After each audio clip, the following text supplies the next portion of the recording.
Well, we might get started just to respect everybody's time this morning. So good morning, everybody. For those of you who I haven't met, my name's Mark Kindness and I'm the General Manager of APPA. Welcome to this morning's session. Joining us today, as you already would have heard, is Gail Greatorex.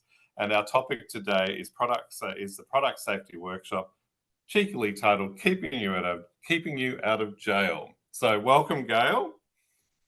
Today, as you will know, and Gail's just mentioned before, Gail actually put together the training modules back in 2020 around safety and button batteries, and today we're going to be focusing on a recap of that and then moving into a little bit of new territory, I guess. Just for those of you who haven't met Gail, Gail runs her own consumer product advisory training and advocacy business called Product Safety Solutions, and she's based in Melbourne. Gail's got extensive background in consumer product safety and has 25 years experience with the Australian Competition and Consumer Commission, or the ACCC, and she was charged with developing consumer safety policy and ensuring regulatory compliance. So more recently, Gail has more than 10 years experience as a consultant to retailers, importers and manufacturers, as well as organisations such as business associations and government agencies, and helping them. As I mentioned before, Gail developed the safety product modules for us back in 2020, and the content of those remains valid today. So you can go back and reference those, and you can look at those in comparison to your processes within your businesses. So on that, Gail, I'm going to hand over to you. I should let everybody know that if you'd like to ask questions throughout the presentation today, you're more than welcome to do so. With the setup that we've got today, when you do want to ask a question, you'll need to type it into the Q&A panel at the bottom, and I will moderate and watch for the questions and let Gail know when we've got one. So if we get a few that we need to break into the presentation, I'll do that. If we can hold them to the end, I'll hold them to the end and make sure they're covered at the very end of the presentation. So on that note, Gail, I'm going to hand over to you. Thank you very much, Mark, and welcome to everybody. As Mark said, I've been associated with APPA for a number of years now, and I'm really delighted to be able to present this webinar. I'm going to use the opportunity to give a very brief overview of some relevant product safety provisions, and then I'm going to look at a number of cases that have actually been happening in Australia and New Zealand over the last couple of years. And I've chosen a few products that could be possibly typical promotional products. These are products where there's been a problem with the product, it's been unsafe in some way, and then we'll actually look at what you can do to avoid going down the same path. In most cases, I think the regulator has been involved and taken action with the cases that we're going to look at. So they've obliged the company to fix the problem, and it's best to steer clear of regulators if you can.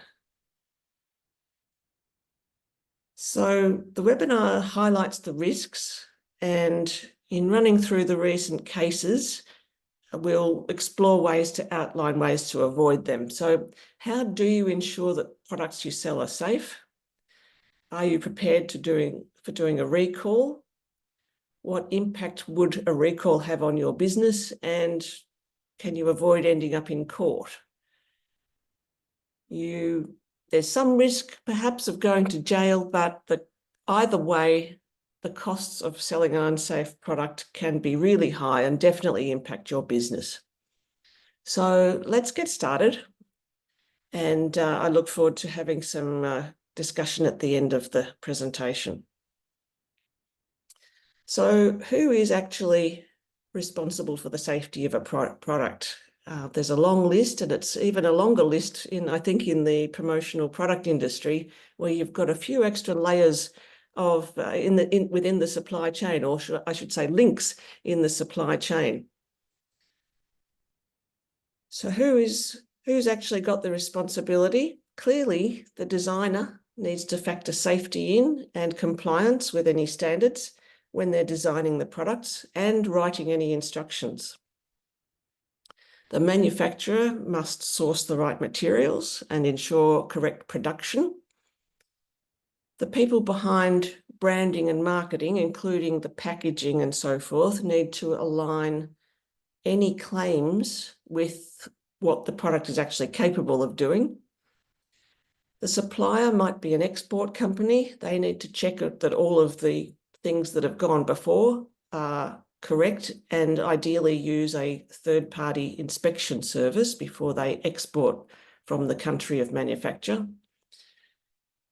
The distributor, and forgive me if these terms aren't exactly what you use within your sector. I know there's a few different terms from traditional sectors, but whoever's moving the product from one place to another, have they got the product safely packed and transported? The decorator in your sector, make sure the decoration doesn't compromise any safety. The actual promotion product company needs to be mindful of all those items that I've already described before choosing, ordering, and taking delivery. And the organisation that gives the product out to the consumer, your client, they should be stipulating safety and compliance in the contract and be mindful of safety as well, because they are part of the supply chain.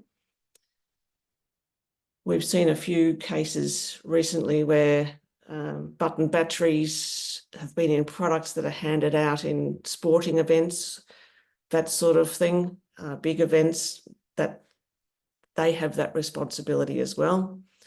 And last but not least is the consumer. As users of products, we all need to understand how to use a product safely, not just presume it's safe when you buy it and then that it will stay safe for the life of the product. So technically, everybody has a responsibility right throughout the chain, and technically under the Australian consumer law, and I think probably also the New Zealand legislation, all businesses in that country are equally liable if there's a mandatory standard that applies or there's been some other breach of the provisions. So let's think about a branded plastic drink bottle. The designer has to make sure that the spout is smooth. What's happening here? My slides aren't moving forward. Just bear with me for a second. Nope. There we go. Got a drink bottle.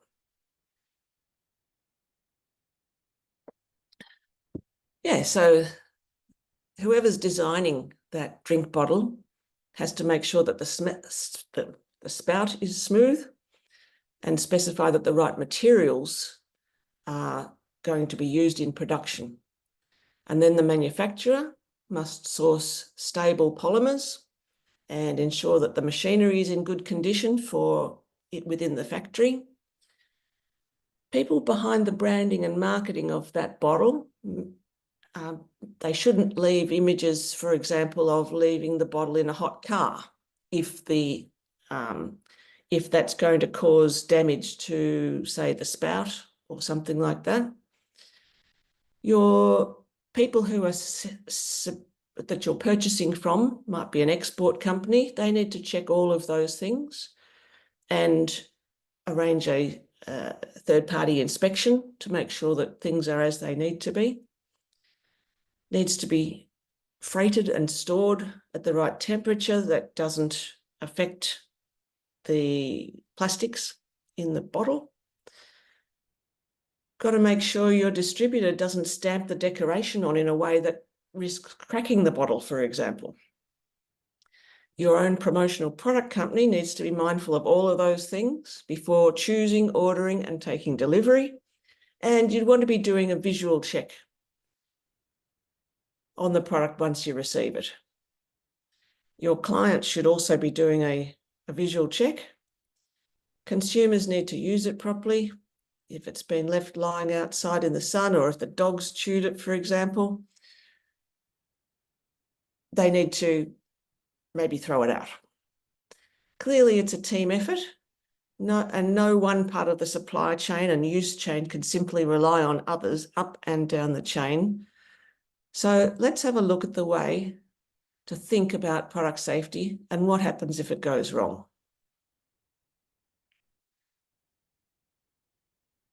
From the practical side of unsafe goods, of course, we've got the risk of injury, something you want to avoid at all costs, if at all possible. But as far as your company business goes, you're looking at reputational damage. It will cause severe disruption if you've sold, need to do a recall, you've got the regulator knocking at your door. There's any number of administrative costs involved and a lot of stress. From the legal side, you risk having government enforcement action taken.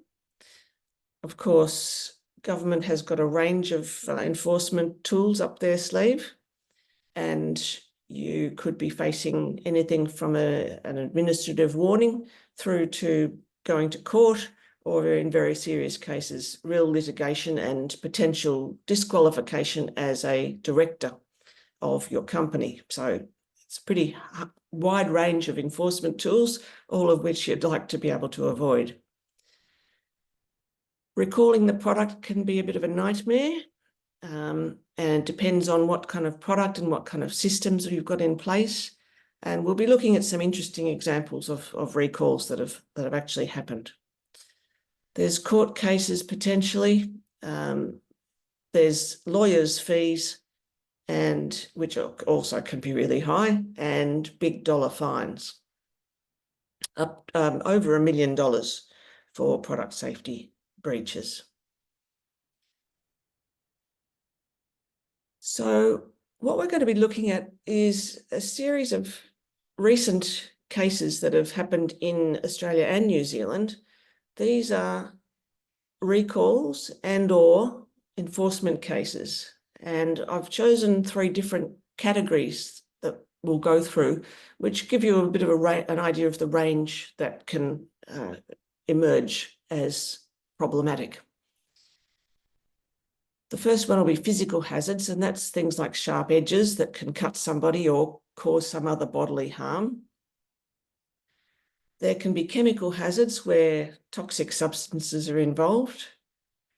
And a relatively new one in terms of product safety, where the regulators have focused attention on not just the product itself, but the way it's being sold and the way it's being marketed. So there's a couple of interesting new cases in each of the countries on that.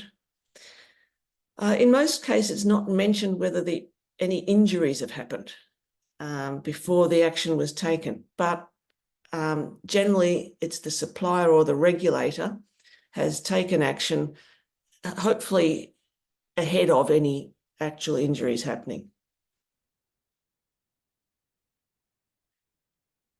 This is our first example, and I imagine many of you will be familiar with this type of hazard, but I'm going to talk you through it. This was a product supplied in New South Wales under a small importer trading as gifts and souvenirs. Now, this product is banned in both Australia and New Zealand. In case you can't tell from there, that is a set of virtually ball-bearing sized metal balls that have a strong magnet in them. This one happened to be recalled in October last year. Now, these products have been around for many years, and they've been banned in Australia for over 10 years. I'm not sure exactly when they were banned in New Zealand, but some countries still have them available, and they tend to be usually sold online, but Arbery, just gifts and souvenirs, were selling them in a small stall at a shopping centre. So let me explain what the problem is with magnets. if you swallow a magnet, a single ball bearing, it's not a problem. It can pass through your digestive system easily enough. However, if you swallow more than one, and I can't imagine anyone attending this webinar would be looking to swallow ball bearings, but the thing is, a lot of children have done that. And what happens is, if they swallow more than one and the magnets go through your intestines at a different pace, what they can do is attract to one another inside your digestive system, and then it ends up bursting the intestinal wall, causing very unpleasant internal injuries. So obviously, it's a very attractive product, and that's a bit of a pun. They're good to look at. They look really innocuous, and it's a real pity to have banned something like this, and it's been the subject of great toing and froing in the United States, because they have been sold as adult, like desk toys to just fidget with and play with and make shapes out of. But foreseeably, they're also going to be used as children's products, and they're very attractive. They look like lollies in some cases. So it's not a good thing. There's been reports of up to 50 magnets swallowed at a time. It has been part of a TikTok challenge. There's not much you can do when these things take off. And children are dared to, sometimes they actually have them so that, I don't know if you can see me sticking my tongue out. If you put a magnet on either side of your tongue, you can pretend you've got a tongue stud. I think that's been part of the TikTok dare. But then if you swallow them, which is easy enough to do, then you might end up in the operating theatre. So, one to avoid. So, New South Wales Fair Trading Agency, which looks after product safety in New South Wales, found a pop-up stall just before Christmas, way back in 2022. They were only offered for sale for 2 weeks, and happily they got found before they had sold too many. I really don't know why it took another 11 months before the recall happened. That's a bit of a mystery, but it's an interesting case nonetheless. So, avoiding selling products such as that, you can very easily check the list of regulated products on the Product Safety Australia website or on the Commerce Commission website in New Zealand. And simply, if it's banned, don't sell it. There's a small list of products that are banned. They're a bit of an odd bunch, but it's relatively straightforward. If it's banned, it's an outright prohibition from sale. So you don't have to worry about checking on it. You just check whether it's actually not on your list of products. It's a good idea to learn why it's banned, and that information will be on those government websites. But even if it hadn't been banned, you could choose not to sell it. As I said, it's sold as an office desk toy, but clearly it's attractive to children. And you only have to do a small online search to reveal that it has caused many injuries, severe injuries. And even if, as I say, it hadn't been banned, the opportunity is there to use your discretion and simply not sell something like that. The next one. Sorry, Gail, just before Yes. you go on. Oh, it might actually lead into this one. There is an interesting question from Diana, and it kind of follows a little bit on from what you were talking about there. She said she's just had a query from a client to provide a quote of pinwheels. The product aligns with the client and the event theme. However, she's hesitant to quote them due to a recall from Cotton On for a similar product, and she's got the link to as a pinwheel giveaway toy.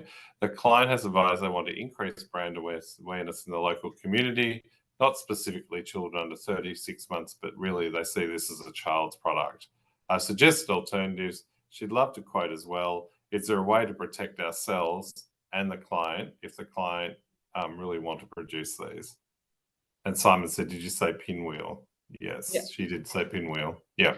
I'm not familiar with a pinwheel, actually, so I don't know if you can describe it any further. I'd be happy to talk to Diana separately, but okay. This is sounding a little bit like the case I've put into the product safety module, where I discuss the fact that it's where it's foreseeable that a product is typically intended or used by children and designed for children. You do have to be careful that, and make sure it's compliant with any mandatory standards and ideally any voluntary standards as well. And so there's opportunities to do that before you. It's great that so a bit of forethought's been given, though, because I have talked before about foreseeable hazards. Simon's saying they used to be sold at Melbourne Show and he loved them.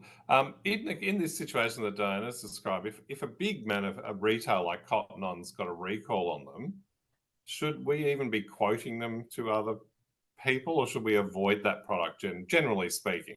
Because there is a recall on it. Yeah, the recalls sometimes, the recall notices sometimes tell us the actual details of what the hazard is.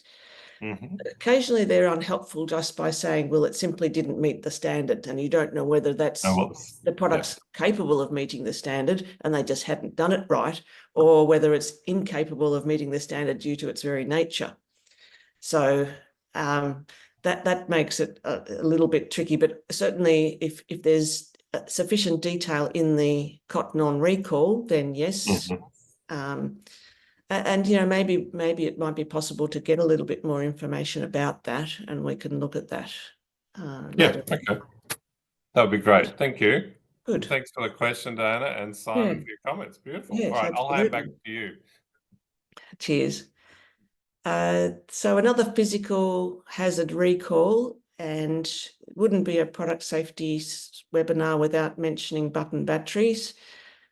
This happened with Dusk Australia in there, which is typically candles. Halloween and those kind of occasions often lead to novelty products, and Dusk got caught out selling some Halloween novelties back in 2022. Just in case anyone's unaware of button batteries being a problem, button batteries, if swallowed by children, which can happen, does frequently happen, if they get stuck in their esophagus, they can burn a hole in your esophagus and cause internal damage. They're similar to the magnets in that way, and there's been quite a few injuries and fatalities there. So a new mandatory standard came in, when was it? Over a year ago, and it's a complicated standard, and it's not difficult to fall foul of it, and even with the best efforts. So I do recommend, if you're selling any products with button batteries in, be extra careful and get some expert advice. So Dusk admitted in an enforceable undertaking that 4 novelty Halloween-themed products had been supplied over a 3-month period, and they hadn't been tested to an applicable industry standard as required by the mandatory standard. So this is the first time a mandatory standard has actually mandated having to actually send something to test and then have proof that you've sent it to test. So that's an interesting development. The APPA inspected the samples and were concerned that they hadn't secured the button battery compartment adequately, and they might not have complied with the standard if they had been tested. So DUSC also failed to include safety warnings and information required by the Mandatory Information Standard, which meant consumers were not adequately warned about the nature of the hazard. So they had to do, as well as the recall, they had to pay penalties of over $100,000 and submit in undertakings to improve their system.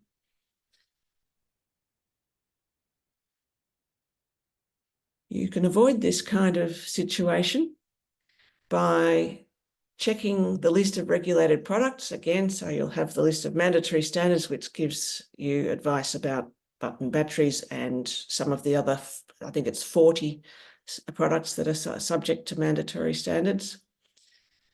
And then if you do see it on the list, then you need to understand the requirements of that regulation, ensure that your supplier has managed the compliance effectively, and apply your own processes to check that that's happened.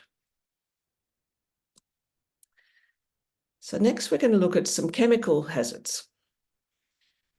I'm not sure what in-shower body conditioner might be, but this one had to be recalled last year. And there were 2 variants that were both recalled. Whatever this product is, it was found to have some kind of bacterial contamination present, and potentially more because they also acknowledged that there was insufficient preservative in the product. It had been sold at Coles just for a short period, and unfortunately recall notices don't usually tell us who found the problem. Was it a consumer? Maybe had some, maybe it smelled bad, maybe they applied it and caused a rash or something. Or did a regulator find it? Did Coles, the retailer, find it? Did the people who supplied it to Coles recall it? We don't, or identify the problem. We don't know, but the recall notice doesn't tell us who identified it, and it doesn't tell us whether there are any illnesses involved. On the plus side, just one batch number was involved, so the damage and costs to the suppliers, everyone in the supply chain, was relatively limited. If they had sold other batches previously, then they wouldn't have to recall those and bear the cost of doing so.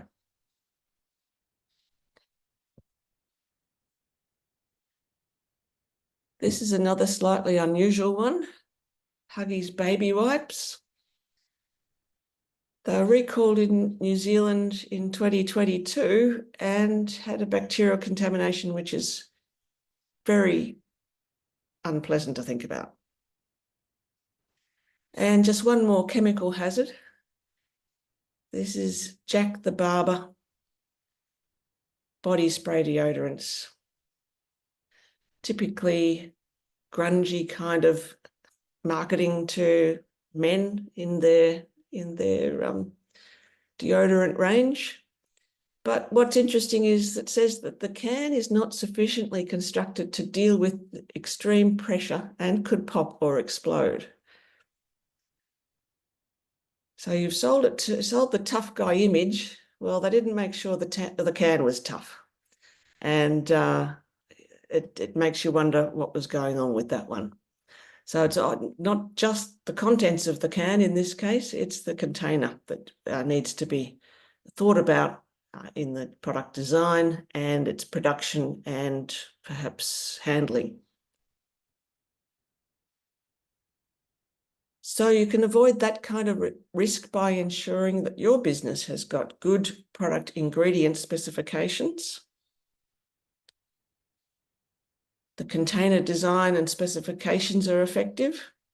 There's a testing regime involved, and there's hygiene and quality control in the factories, warehouses, and shipping.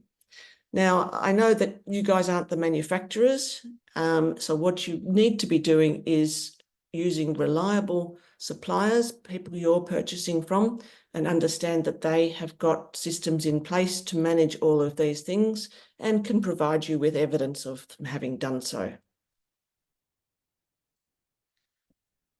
Now, here's another different kind of potential product safety problem in the form of a misrepresentation of the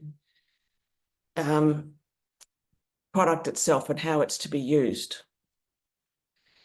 Excuse me for a second. As I said, it's not common for this to be taken by regulators in relation to product safety, but we've seen this one and another Australian one that I'll show you in a moment. This is a bouncer swing, and the box package shows images of a sleeping baby. However, the swing itself is not safe for a child to sleep in. So the product itself is not in breach of any standard. The problem was that by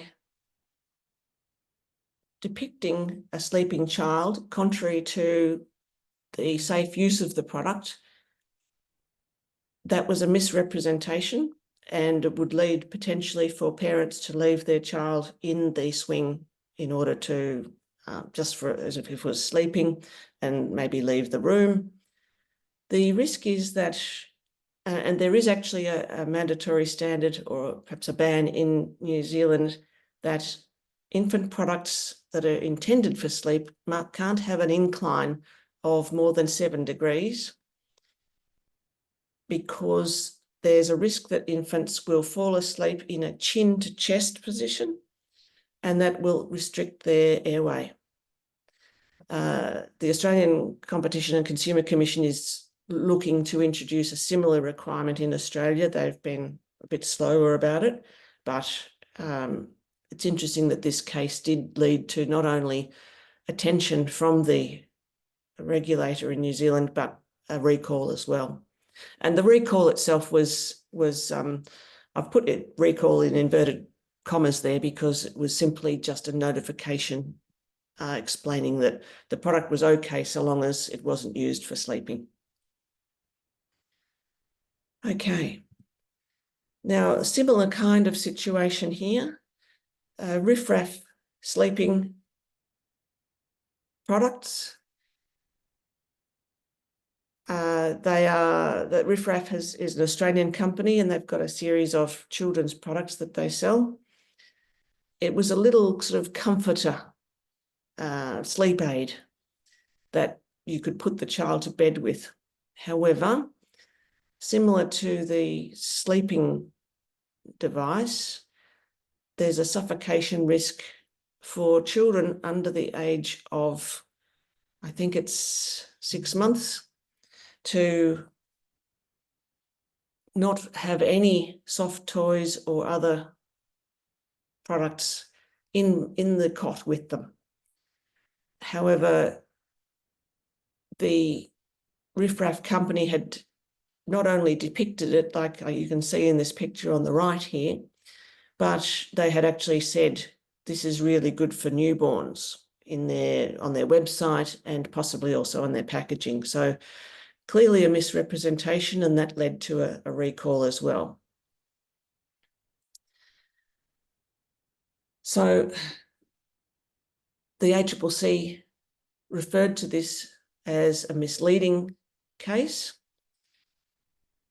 and there was, as well as having to do a recall, the company had to pay a fine of $130,000 in total for the 8 products that were sold with that marketing. So again, it was not the product itself. The product was okay for older children, but it wasn't okay for younger ones. And the way the product was marketed was going to potentially lead to a serious injury. It's important to be extra conscious of vulnerable users, and they don't get any more vulnerable than babies under the age of 6 months in the case there, but could be for anybody. Understanding the hazards associated with any product, with children's products in particular, there's quite a good amount of research available online, just a a relatively straightforward Google search will come up with all sorts of articles and news reports on hazards that have occurred. And again, also with the recalls database, you can find anything that's similar there. And of course, this is about ensuring that any marketing and product representations, no matter what form they take, aligns with safe and intended use. So to summarise here, the lessons are essentially to do your due diligence, do your homework on the regulations, and have some understanding of what the hazard and the risk can be, and analyse it for your products by doing all of those things we've talked about. You need to start with good product design. The designer and the manufacturer and all of the raw materials that go into it are a key part, and that there's not compromises in any of those considerations. I know you guys run a lot of your products on a very small margin, but I think the thing there is, you know, you've got a system, your system needs to include an understanding of where you're sourcing your products from, and to be dealing with really reputable traders in sourcing your products.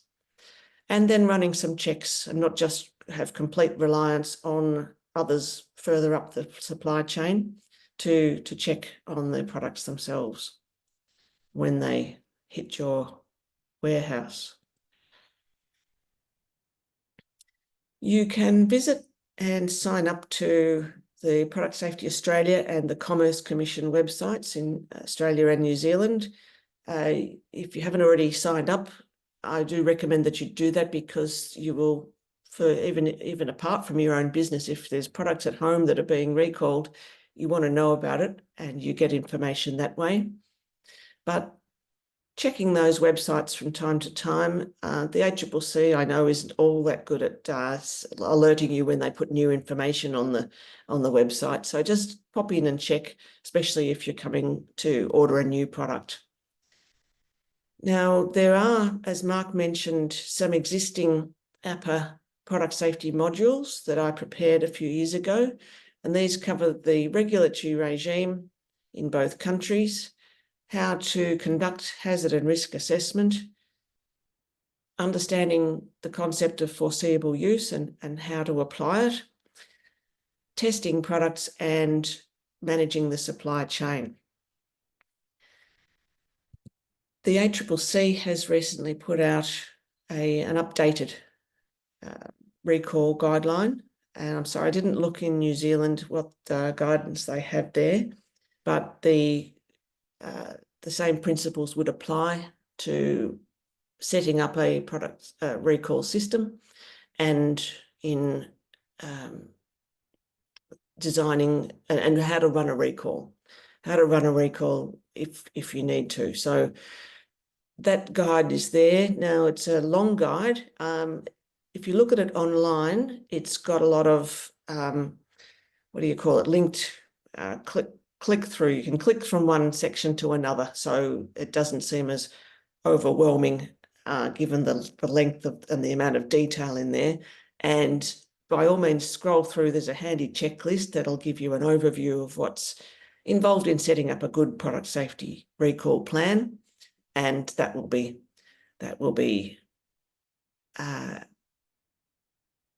you enough advice if you follow that and get a handle on how to set up a system for your own business if you don't already have one.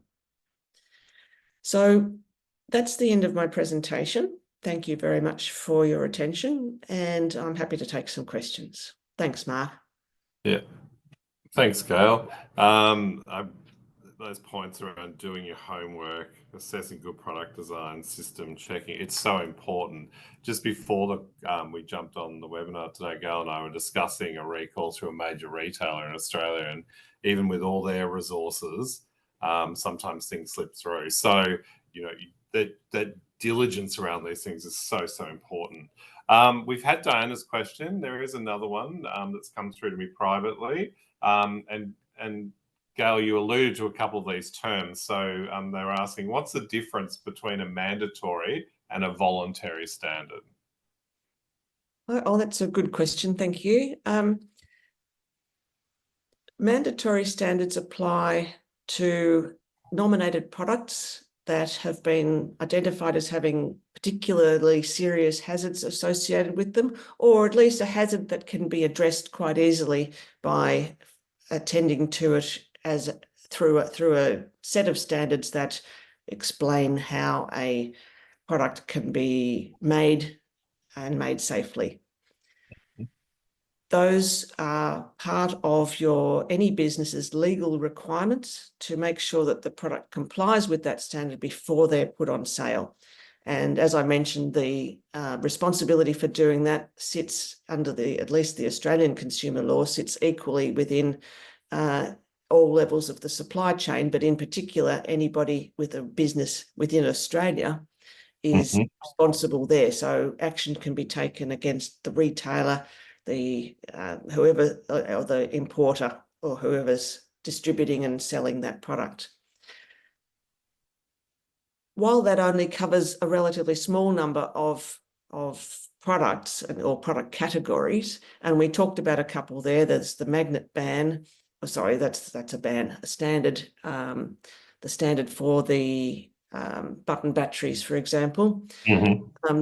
The vast majority of other products that are on sale in Australia and New Zealand, and the vast majority of products that probably are sold by APPA members, don't have a mandatory standard applying to them. But in many, many cases, there will be a voluntary standard. It might be published as an Australian standard, or if not, there might be one that's put out by ISO, the International Standards Organization, or have a European or an American standard that will, while it's not a legal requirement to meet that standard, it will give suppliers or anybody wanting to know the understanding of how that product can be made to be safe. Okay, thank you for that. There are a couple of questions. Diana's just needs some clarification on where we find banned products. Oh, is Diana in Australia? Yes, yes. Okay, so that list is on the Product Safety Australia website, which is run by the ACCC. And I can't think of the drop-down title of the section of the bans, but it's in the middle there somewhere, where you go to the product safety. I forget what they call them, not regulations, but requirements, and there's a list of bans. It's an interesting little collection of products. I don't know if it's still on there. Sometimes they revise the bans because they're simply not around anymore. But the one that's banned when I was still at the ACCC was known as a fire foot bag, and people might be familiar with hacky sacks, and they're just little bean-filled balls about the size of a tennis ball that were used to kick around and keep in the air. It was very popular with backpackers and young people. Well, this was a flaming hacky sack. So you doused it in some kind of flammable liquid, set fire to it, and then to see how you could kick it from one to the other as a bit of a novelty trick. And somebody put that on the market? Yes. Okay, well, okay. Is there a class? No, I won't say what I was going to say. Okay. And so this probably might go to the next one. Okay. Simon's asked, one of their challenges is getting advice from the ACCC on specific issues that, Simon and his company's identified. He said no one seems to want to commit to any specific advice. Yeah. Would you know of a government body, federal or state, that can assist with advice? I'm afraid not, Simon. No, the ACCC, I don't think they do as much as they could do for suppliers in general, and I'm talking to them about that. But in terms of getting advice on a specific hazard associated with a particular product, then that's actually not their role to do that.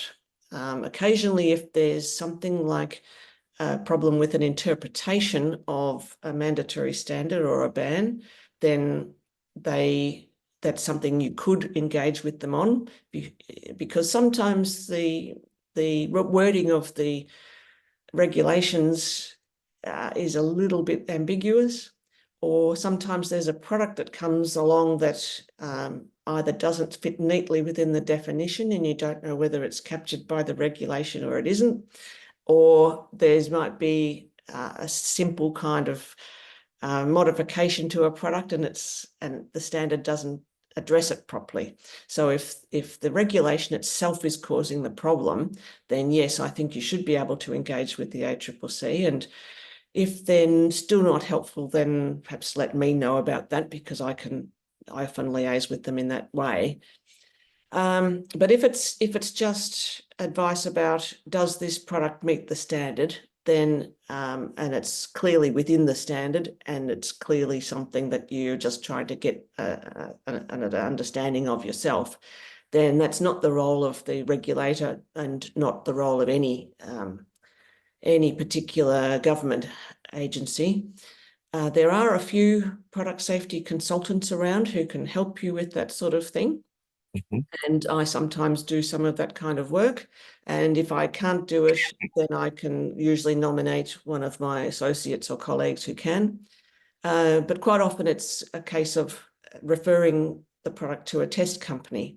And the testers certainly are familiar with most of the products that are subject to regulations, and they can usually test to things that are not regulated, especially toys. You know, the toy standard, as I was saying, that they're pretty universal. And so at point of manufacture, where the product's being supplied or made in China or another Asian country, Hong Kong as well, that there's almost as many product testers in Hong Kong and China as there are manufacturers, and it's their day-to-day business to assess compliance and with both mandatory and voluntary standards. Well, the help is out there. It's just knowing which path to take to get it. Yes. And if they get stuck, you're happy to guide them in the right direction. Yep. Whether you can help them or you know someone who can. So that's great. There's no more questions, but I'll loop back to the original one from Diana. While you were chatting, I found the safety recall on the pinwheel. So now I know what a pinwheel. I always thought of it as a sandwich, but this is a little propeller thing that kids hold on a pole. You see them at fairs and they whiz around in the wind. Uh-huh. And the reason for the recall is it possesses a risk to young children who may ingest them, which can result in a serious injury and even death. In addition, the pieces may pose a choking hazard to young children. So they're saying if it comes apart, young children may ingest them, which can result in serious injury and even death. So it's more about there's a little cap on it, and if that cap comes off, it presents a choking hazard. So hence the recall. So with this organisation, I think Diana was alluding to that, saying, well, we're not going to use them for children under 36 months of age, and there's a recall on it. Is that really a red flag to go, we probably should steer away from that product? This has got some amazing parallels with the product that I've used as my hypothetical, because it too has a propeller on it, even though it's not an actual pinwheel as such. Look, if the product was made to comply with the small parts standard for toys for children under 3, then there shouldn't be any reason why it couldn't be sold. But I think there ought to be no pretending that that kind of product can be ruled as not suitable for children under 3. There are ways of assessing the age grading for toys, but if it's a simple thing like that requires no cognitive and skills or dexterity to actually use the thing, if it's just a stick with a little propeller on it, then it would be a hard argument to say, no, you have to be 3 and over to use it.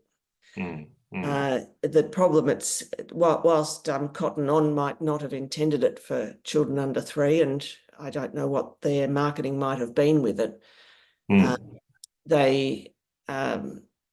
it's not something that they should have argued was for older children, I'd say, without having seen the product just off the top of my head. But they could and perhaps should have checked that the product was sufficiently robust by submitting it to the tests in the small parts standard. That standard has tests involved in, there's biting, there's wrenching, there's twisting, there's bashing it on the floor, there's dropping it tests, all the sort of not normal use, but also abuse that a child might, especially of that age, might sit there and bang the toy on the floor. Now, Cotton On might have done all those tests, and maybe something went wrong.